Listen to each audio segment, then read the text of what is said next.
ভগবানের কৃপা ছাড়া কোনোদিন ভগবানকে চেনা যাবে না।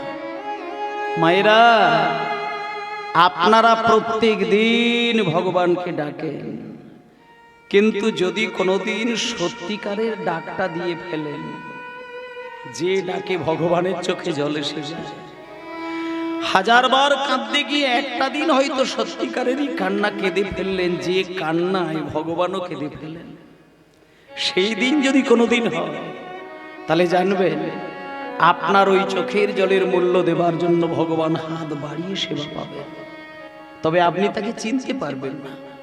ভগবান যদি কোনো ভক্তের কান্না সহ্য করতে না পারে, তার কাছে আসে, পাগল বেশে আসতে পারে, পাগলির বেশে আসতে পারে, কোনো ভিখারির বেশ ধারণ করে আসতে পারে, বা কোনো সাধু গুরু বৈষ্ণবের বেশ ধারণ করে আসতে পারে। আমরা ধরতে পারি না, চিনতে পারি না, কারণ ভগবান নিজে থেকে যদি স্বরূপটা কাউকে না দর্শন করায়, কেউ ধরতে পারবে না। নিতাই গৌর হরি বল। ভগবানের লীলা পরম ব্রহ্মা পর্যন্ত চিনতে পারে না। সৃষ্টিকর্তা ব্রহ্মা, তিনিও কিন্তু কৃষ্ণের লীলা বুঝে উঠতে পেরেছিল না। তাই বৃন্দাবনে কৃষ্ণের চারিদিকে ঘোরা 9 লক্ষ ধেনু, 24 জন সখা হরণ করে পর্বতের গুহার মধ্যে অজ্ঞান করে আটকে অচেতন করে রেখে দিয়েছিলেন। যতবার বৃন্দাবনে যায় ততবার নূতন করে কৃষ্ণ 9 লক্ষ গুরু 24 জন সখার রূপ ধরে, চিনতে পারে না, বারবার হরণ করে নেয়। কেন চিনতে পারে না? ভগবান নিজে যদি না ধরা দেয়, কোনোদিন বুঝতে পারে না। অবশেষে ব্রহ্মাকে পর্যন্ত তার অভিশাপ পেতে হয়েছিল কৃষ্ণের কাছ থেকে। আজকে স্বয়ং মহাপ্রভু, স্বয়ং মহাপ্রভু সেই চৈতন্য দেব আজকে নরোত্তমের কাছে ব্রাহ্মণের বেশে এত কথা বলল, একটা বড় নরোত্তমকে ধরা দিল না। আমি সেই চৈতন্য মহাপ্রভু। হরি বল, হরি বল। যখন মহাপ্রভুর কথা শুনতে পেল, নরোত্তম পাগল হয়ে কাঁদছে। কাঁদতে কাঁদতে ইতিমধ্যে পৌঁছে গেল বৃন্দাবন। বৃন্দাবনে গিয়ে একজন বৈষ্ণবের চরণে নরোত্তম গিয়ে আছাড় খেয়ে পড়লেন। জীব গোস্বামী পাদ কি, জীব গোস্বামী পাদ কি, জীব গোস্বামী পাদ কি। খোকা, এই খোকা, দেখি সামনে এসো তো বাবা। কি মিষ্টি কণ্ঠ তোমার, কি সুন্দর দেখতে, ছোট্ট অল্প বয়স। কি নাম বাবা তোমার? আমার নাম নরোত্তম। কি নাম? নরোত্তম। বাবার নাম? বাবার নাম হচ্ছে কৃষ্ণানন্দ দত্ত। বাড়ি কোথায়? আমার বাড়ি হচ্ছে বাংলায়। আমি বাংলা থেকে বৃন্দাবনে এসেছি, আর আমার বাবা হচ্ছেন একজন রাজা মশাই। আমি না একটু বৃন্দাবনে চলে এসেছি আপনার কাছে, আপনি আমাকে দীক্ষা দেবেন? আপনার কাছ থেকে আমি দীক্ষা মন্ত্র নিয়ে আমি রাধা গোবিন্দের সেবা করব। শোনো নরোত্তম, তুমি রাজার ছেলে এসেছো বৃন্দাবনে, মানে তো খুব আনন্দের বিষয়। ঠিক আছে, আমি তোমাকে দীক্ষা দেব। রাজার ছেলে মানে আমি শুনেছিলাম রূপ গোস্বামী, সনাতন গোস্বামী সারা বাংলার প্রধানমন্ত্রী আর অর্থমন্ত্রী ছিল। তারা মন্ত্রিত্ব ছেড়ে দিয়ে বৃন্দাবনের বাবাজি হয়েছিল। আর এই আমি প্রথম দেখলাম যে বাংলার একটা রাজা তার ছেলে রাজ সর্বস্ব ছেড়ে দিয়ে বৃন্দাবনে এসেছে। ঠিক আছে, আমি তোমায় দীক্ষা দেব। তোমার বাবাকে একটু নিয়ে এসো, তোমার মাকে একটু নিয়ে এসো, আমি তাদের সঙ্গে একটু আলাপ পরিচয় করি। নিয়ে এসো। বাবা ঠাকুর, আমার মা বাবাকে তো আমি নিয়ে আসিনি। আমি তো মা বাবা ঘুমাচ্ছিল, আর আমি তো মা বাবাকে প্রণাম করে ওই মা বাবার ওই ঘুমন্ত অবস্থা থেকে আমি না জানিয়ে চলে এসেছি। আমি তো মা বাবাকে নিয়ে আসিনি। বাবা ঠাকুর, তুমি মা বাবাকে নিয়ে আসোনি? তার মানে তুমি একা এসেছো? একে এইটুকু বাচ্চা ছেলে বাংলা থেকে বৃন্দাবন, এ তো কয়েক মাস কেটে যাবে, বছর কেটে যাবে। তুমি কেমন করে আসলে বলো দেখি? সামনে এসো, সামনে এসো। তুমি যে বৃন্দাবনে আসলে, তোমার পথের মধ্যে কোনো দুর্ঘটনা ঘটেনি? হ্যাঁ বাবা ঠাকুর, পথে দুর্ঘটনা ঘটেছে। আমি বিহারের জঙ্গলে এসে অজ্ঞান হয়ে গেছিলাম। এক ব্রাহ্মণ আমার মাথায় জল দিয়ে জ্ঞান ফিরিয়ে দিয়ে দুধ খাইয়ে দিয়েছিল। তারপরে উত্তরপ্রদেশে এসে আমি 2 জন বৈষ্ণবকে দেখলাম। একজন হচ্ছেন রূপ গোস্বামী, একজন হচ্ছেন রূপ গোস্বামী, আর একজন সনাতন গোস্বামী। ওনারা বললেন, যে ব্রাহ্মণ আমাকে দুগ্ধ খাইয়েছিলেন, বললেন উনি নাকি চৈতন্য মহাপ্রভু ছিলেন। নরোত্তম, কি বলছো তুমি?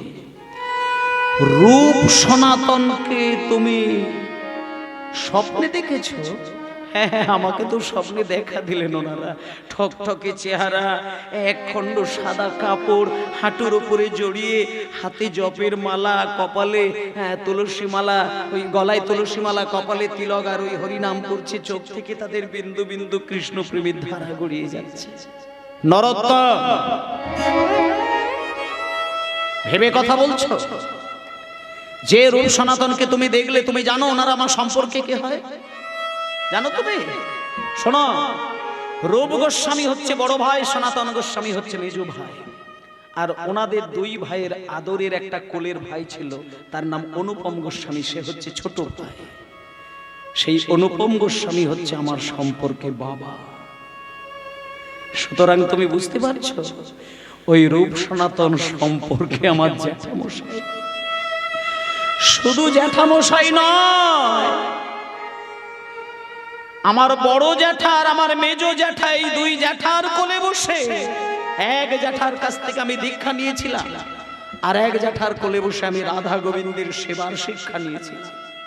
শোনো নরোত্তম, যেদিন থেকে আমার দুই জ্যাঠাদেরকে আমি হারিয়েছি, প্রত্যেক দিন রাত্রিতে শুতে যাবার সময়, আমি ঘুমাতে যাবার সময়, আমি কেঁদে কেঁদে শুধু একটাই কথা জানাই, ভগবানকে শুধু একটা কথা জানাতাম, যে আমার দুই জ্যাঠাদেরকে আমি যেন স্বপ্নের হৃদয় মাঝে দেখতে পাই। আমার এত বয়স হয়ে গেল, আমি কোনোদিন স্বপ্নে আমার জ্যাঠাদেরকে দেখতে পাই না। কতবার চেষ্টা করেছি দুই জ্যাঠাদেরকে দেখবো, আমি দেখতে পাই না। তুমি কত বড় ভাগ্যবান, এই ছোট ছোট অল্প বয়সে আমার দুই জ্যাঠা তোমার হৃদয়ে দেখা দিয়েছে। কি বলছো তুমি? আমি তোমাকে দীক্ষা দেব না, আমি তোমায় দীক্ষা দেব না। যে হৃদয়ে আমার দুই জ্যাঠার চরণ বসানো থাকে, সেই হৃদয়ে তো আমি দীক্ষা দিতে পারি না। দীক্ষা যদি তোমাকে নিতে হয়, তাহলে আমার ওই দুই জ্যাঠামশাইয়ের সমকক্ষ বৈষ্ণব বৃন্দাবনে একজন আছেন, তুমি তার কাছে যাও, তার কাছে গিয়ে তার চরণ দুটো জড়িয়ে ধরো।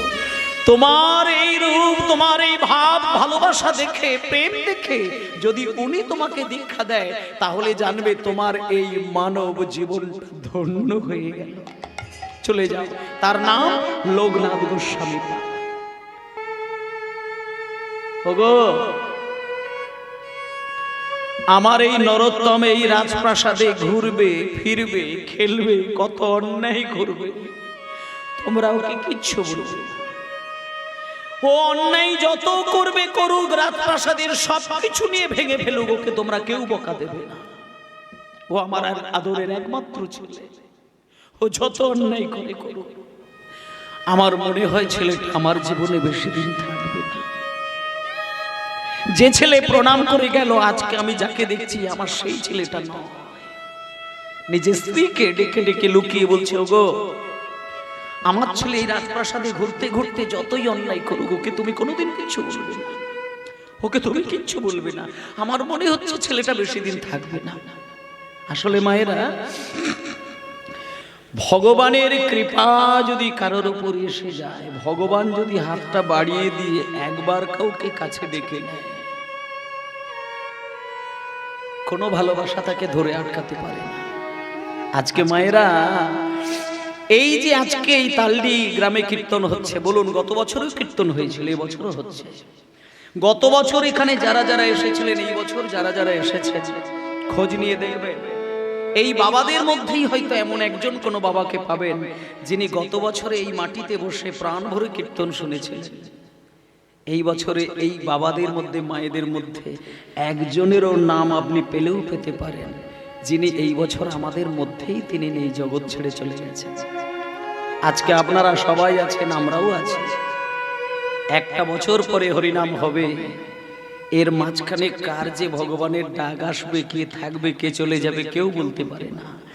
ভগবান যদি কাউকে একটুখানি নিজের দাসী করার জন্য টেনে নেয়, তার এই মায়ার সমুদ্রে সংসারে তার বাড়ি, তার গাড়ি, তার স্ত্রী, তার পুত্র সবাই থাকবে, নীরবে সে চলে যাবে। আজকে মায়েরা নরোত্তমকে পদ্মা নদীর জলে স্নান করার সময় চৈতন্যদেবের প্রেমটা পদ্মা মায়ের রূপ ধরে দিয়েছে। সে কি ওই রাজপ্রাসাদের রাজা হবার জন্য? যাকে নরু নরু বলে মহাপ্রভু ডাকে, সে কি সংসারী হতে পারে? হতে পারে না। রাজামশাই বুঝতে পেরেছিলেন যে আমার ছেলেটা মনে হয় রাজপ্রাসাদে বেশি দিন থাকবে না। রাজা ঠিক বুঝেছিলেন, কিন্তু বেশি দিন নয়, একটা রাত্রিও থাকলো না। যেদিন কি স্নান করে বাড়িতে আসলেন, বিকেলটা কাটলো, সন্ধ্যা কাটলো। মা বাবা আদর দিয়ে ছেলেটাকে বুকের উপরে জড়িয়ে ধরে ঘুমিয়েছিলেন, যাতে করে ছেলেকে না হারায়। মা যখন আদরে ছেলেকে ঘুম পাড়াতে যায়, দুটো হাত দিয়ে আষ্টে পিষ্টে জড়িয়ে ধরে আদর দিতে দিতে, ভালোবাসা দিতে দিতে, চুম্বন দিতে দিতে, কত স্বপ্ন চিন্তা করতে করতে মায়ের ঘুম এসেছে। আজকে নরোত্তমের বাবা, নরোত্তমের মার আদরের একটাই রত্ন। হঠাৎ মধ্যরাত্রিতে নরোত্তম স্বপ্ন দেখলেন চোখের সামনে কে যেন দাঁড়িয়ে আছে। তার কোগড়ানো কোগড়ানো কি সুন্দর চুল, গলায় রয়েছে তুলসী কাঠের মালা, কপালে রয়েছে তিলক, লাল পেড়ে পাটের ধুতি, দাদর সঙ্গে তিলক সেবা করা, হাত দুটো উপরের দিকে তোলা। নরোত্তম স্বপ্নের ঘরে বলে উঠলেন, কে আপনি? আমার সামনে দাঁড়িয়ে রয়েছেন, কে আপনি? নরোত্তম, তুমি আমাকে চিনতে পারবে না, তুমি আমায় চিনবে না। আমি কে জানো? বলি শোনো, তুমি কিছুক্ষণ আগে পদ্মা নদীর জলে গিয়ে স্নান করার সময় পদ্মা মা তোমাকে গৌরাঙ্গের প্রেম দিয়েছে। শোনো নরোত্তম, আমি আর কেউ নয়, যে মহাপ্রভুর প্রেম তুমি হৃদয়ে ধারণ করে মা বাবার কোলের কাছে ঘুমাচ্ছ, আমি হলাম সেই গৌরাঙ্গের অভিন্নতম নিতাই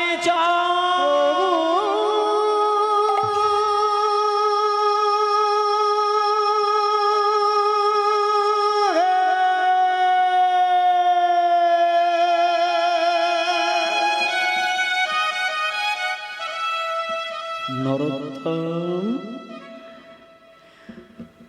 আমি শ্রী নিত্যানন্দ এসেছি। তুমি মা বাবার কোলের মাঝখানে আর ঘুমিয়ে থেকো না।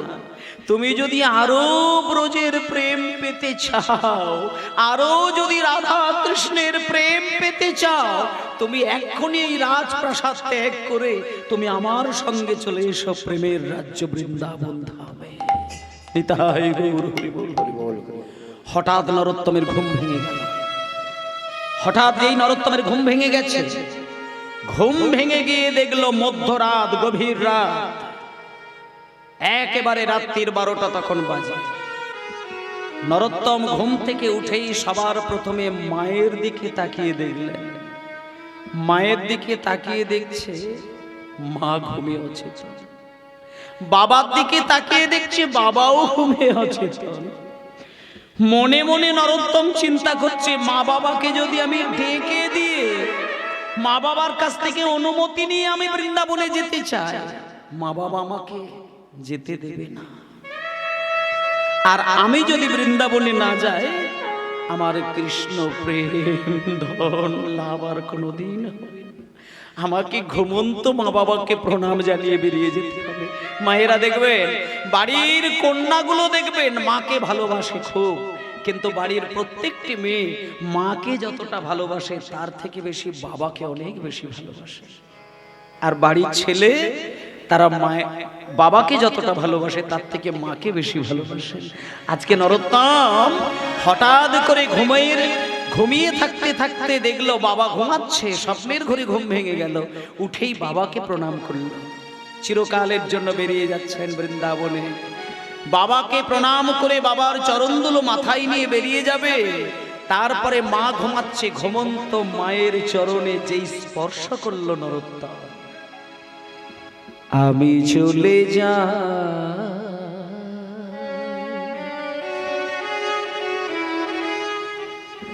আমি চলে যাই,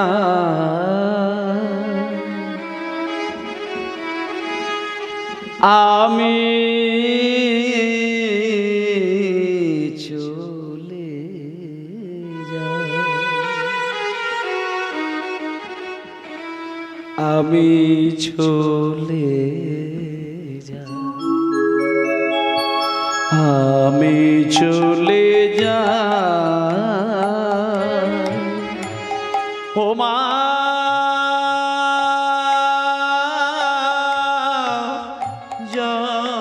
জননী জননী, আমায় দাও গো বিদায়, ও মা জননী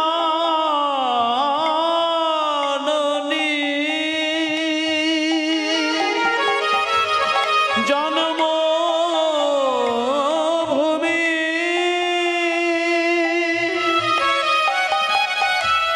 দাও গো বিদায়। হরি বল হরি বল।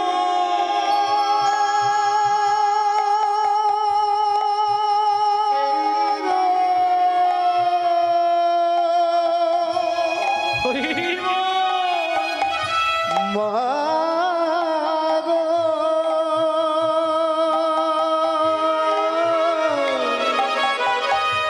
মা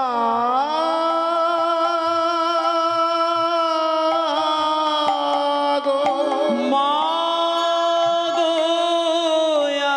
আমি চলে যাই,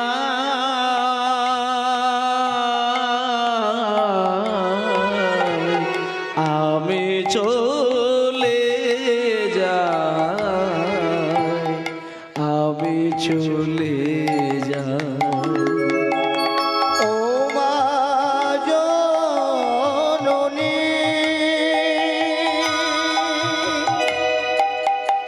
জন্মভূমি,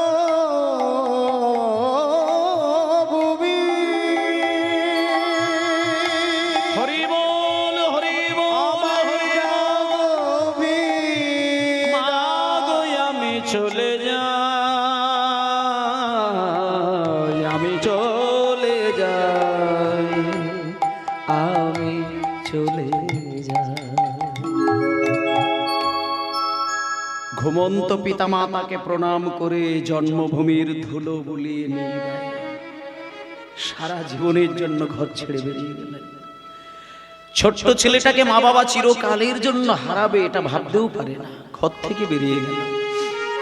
মধ্যরাত ছুটছে, কোথায় বৃন্দাবন কোথায় বৃন্দাবন, ছুটতে ছুটতে ছুটতে ছুটতে পৌঁছে গেল বিহার। বাংলা থেকে ছুটতে ছুটতে বিহার পর্যন্ত চলে গিয়ে বিহারের একটা গভীর জঙ্গল, সেই জঙ্গলে অজ্ঞান হয়ে আছাড় খেয়ে পড়ে গেল। ভাগ্যক্রমে সেই পথ দিয়ে এক ব্রাহ্মণ যাচ্ছিলেন।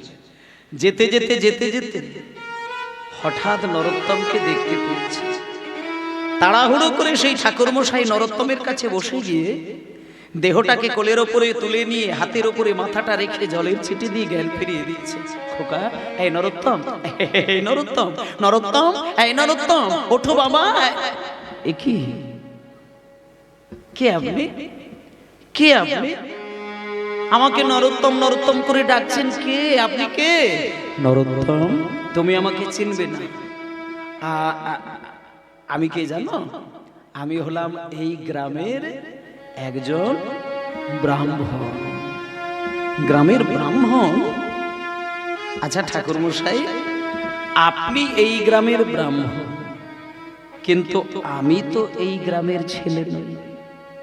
আপনি আমার নাম জানলেন কি করে? আমি যে নরোত্তম এটা আপনি জানলেন কেমন করে?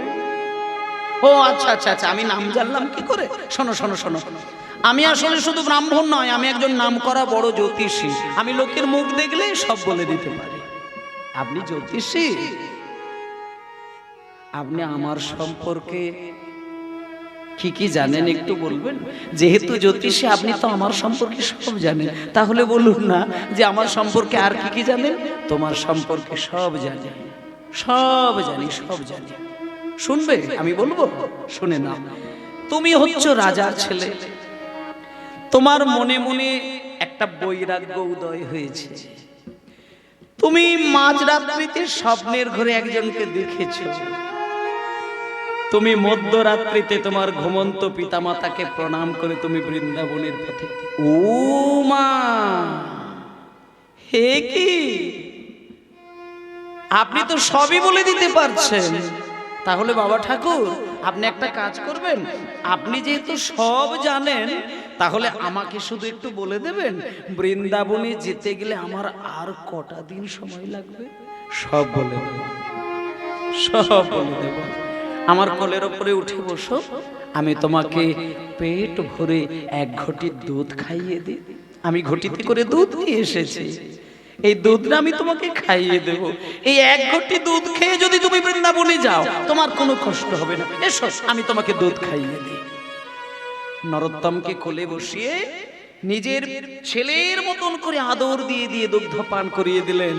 পেট ভরে দুগ্ধ খাইয়ে দেওয়ার পরে ওই ঠাকুর মশাই বলছেন, খোকারে, আর তোর কিচ্ছু অসুবিধা হবে না। এই নরোত্তম, এইবার তুই সোজা চলে যা বৃন্দাবনের পথ, এই পথ ধরে চলে যা, কেউ তোকে আর কিচ্ছু করতে পারবে না। আমি হরি বলবো আর মদন মোহন হেরব গো, আমি হরি বলবো রাধা মদন মোহন হেরব গো, আমি হরি। তাই গৌর হরিব রাধা মদন বগ হের বগ, আমি করে বলবো। এইভাবে ব্রজের পথে চলবো গো, আমি এইভাবে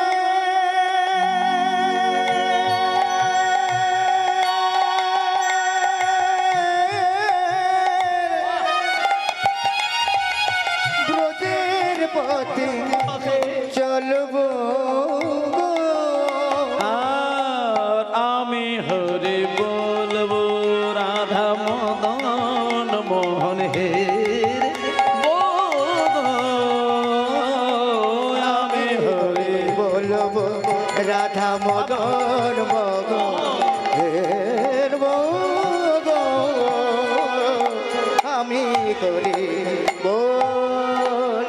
আর বৃন্দাবনের রাখাল মেলা, সঙ্গীতে বিনোদ খেলা।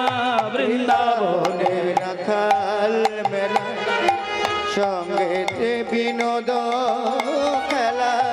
কবে তাদের চরণ ধুলা, কবে তাদের চরণ ধুলা, আর কবে তাদের চরণ ধুলা মাখবো গো, কবে তবে তাদের চরণ ধুলা মাখবো গো। আমি হরি বলবো রাধা মদন মোহন হেরব গো,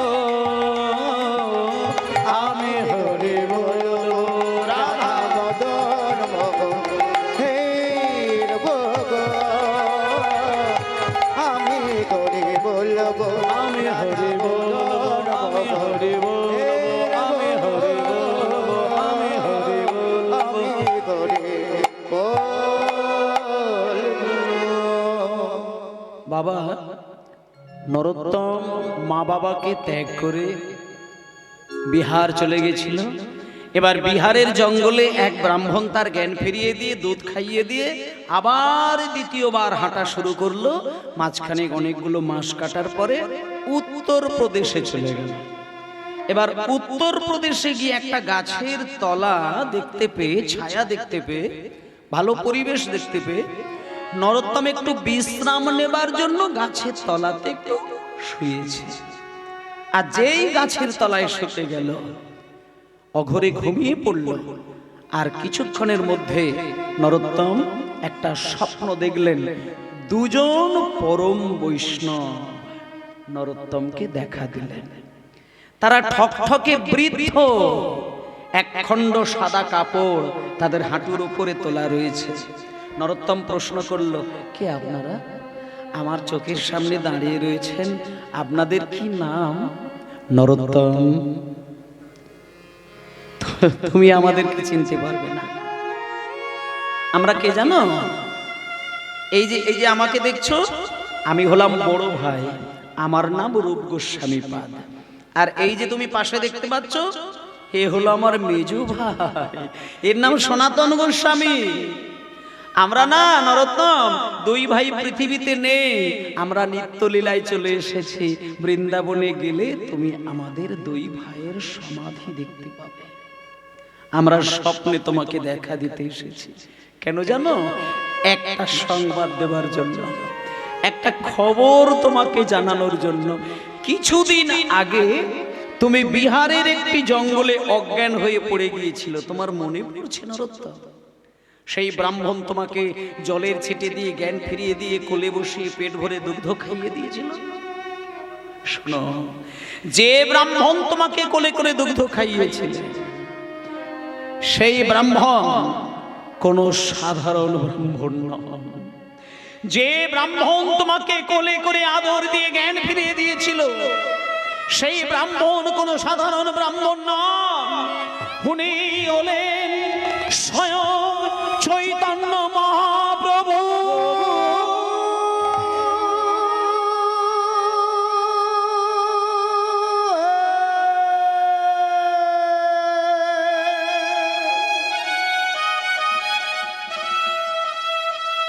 মায়েরা,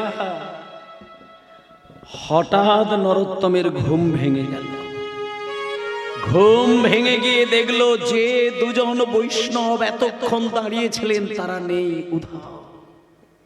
তাদের পদ ছিন্ন ধুলোর মধ্যে পড়ে রয়েছে। ওই ধুলোর মধ্যেই গড়াগড়ি দিতে দিতে নরোত্তম কেঁদে উঠল, ঠাকুর তুমি আমার সামনে দেখা দিলে, আমাকে আদর দিলে, মাথায় জল ছিটে দিয়ে জ্ঞান ফিরিয়ে দিলে, দুধ খাওয়ালে, একটা বার তুমি ধরা দিলে না যে তুমি ভগবান। ঠাকুর, ঠাকুর, কে তোমায় চিনিতে পারে,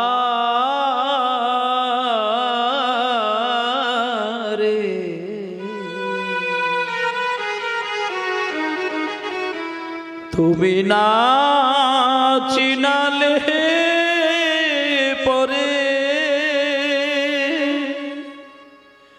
ঠাকুর কে তোমায় চিনিতে পারে, তুমি না চিনালে পরে।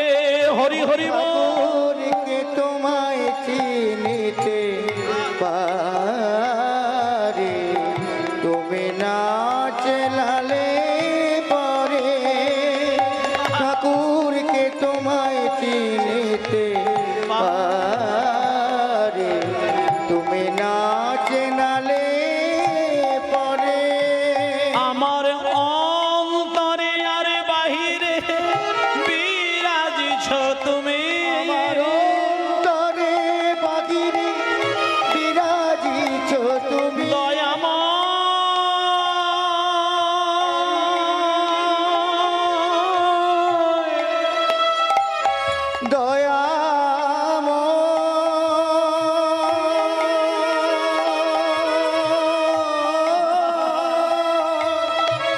দয়া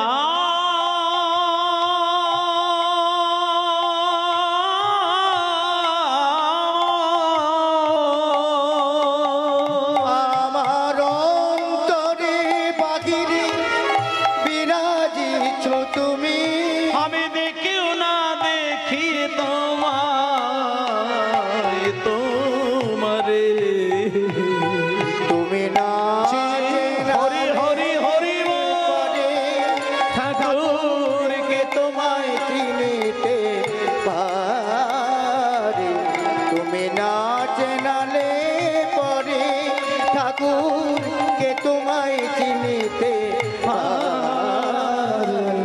তুমি না চেনালে পরে নিতাই গৌর হরিবোল গৌর হরিবোল গৌর হরিবোল। সকালবেলায় বাবা মাথায় হাত দিয়ে বলেছিল, খোকা তুই নদীতে স্নান করে আয়। রাস্তার হাজার মানুষের পায়ের ধুলো মেখে যাবে, ছেলে পণ্ডিত মানুষ যা বলেছে মেনে নিয়েছে। কিন্তু আজকে যে রূপটা ছেলের মধ্যে দেখলো, এটা কিন্তু বাবা কিছুতেই মেনে নিতে পারল না। ছেলেটা বাড়িতে এসে যখন বাবাকে প্রণাম করতে গেল, বাবা দূরে সরে গিয়ে বাধা দিলেন, না আমায় প্রণাম করবে না।